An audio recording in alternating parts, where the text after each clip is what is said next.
So what is Upstream Kelowna all about anyway?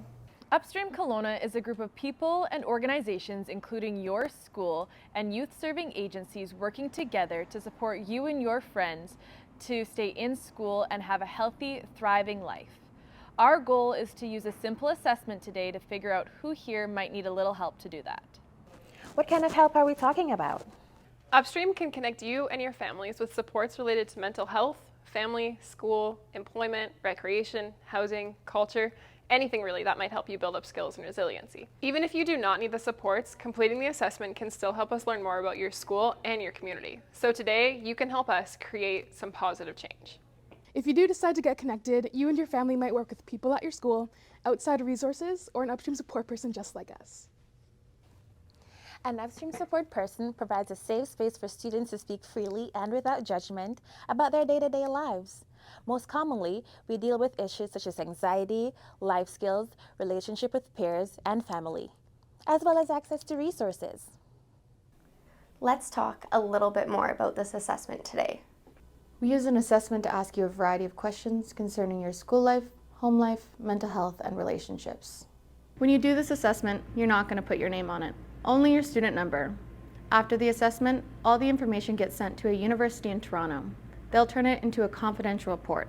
They look for answers which could indicate that you could use an optional check-in with an Upstream support person, like Maddie or myself. So what happens with the results? A simple list of student numbers is sent back to your school so we know who to offer an optional check-in to. The researchers in Toronto will also give us a report of the big picture trends happening in your school. Are we going to know the answers to the assessment that the students fill out? With a list of student numbers, we don't know the answers you put on this assessment, and that is why we do a check-in, so we can learn more about you and what you're looking for. What kind of things can we expect to be asked on the assessment? You will notice questions regarding housing, mental health, ethnicity, indigeneity, and 2S LGBTQIA+ status. The reason our assessment asks about this is because our research and our current experience within our own communities tells us that we have much work to do actively to support these people. How does a check-in work? A check-in will be at school during school hours with an Upstream support person like us.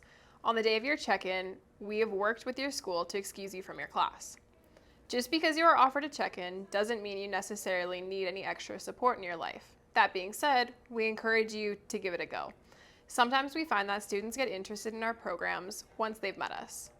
So Lex, what if students aren't too sure about doing a check-in with us? Well, you can say no to a check-in, or you can come down, learn a little more about Upstream, and still say no to Upstream at the end. It's all okay. All right, so they agreed to do a check-in with us. What can they expect a check-in to look like? We're going to introduce ourselves and meet in a quiet, private space. We will ask you general questions about home life, school life, mental health, and relationships. Again, we know nothing about you at this point. Our goal is to get to know you just enough to offer supports that are best suited for you and your family, if you wish. Yup, your family can get connected too, only if you want it. How does confidentiality work in a check-in? So at a check-in, the information you share with us is totally up to you. Unless you shared with us that you're at risk of harming yourself or somebody else, any and all information you shared will stay in that room. If you decide to get connected, you'll have the choice to sign some consent forms, and we'll walk you through all the details in the check-in. There's actually a lot of choice involved in Upstream. Every part of the process is driven by you. Your goals and your supports, what and when we start and stop is decided by you. If you have any more questions about this, just ask the Upstream support person in your classroom today, before or after the assessment. All right, that's all we got. Thanks for watching. And remember, no matter what comes of the assessment today, You will be seeing us around your school. So don't hesitate to say hi. Hope to see you soon. bye.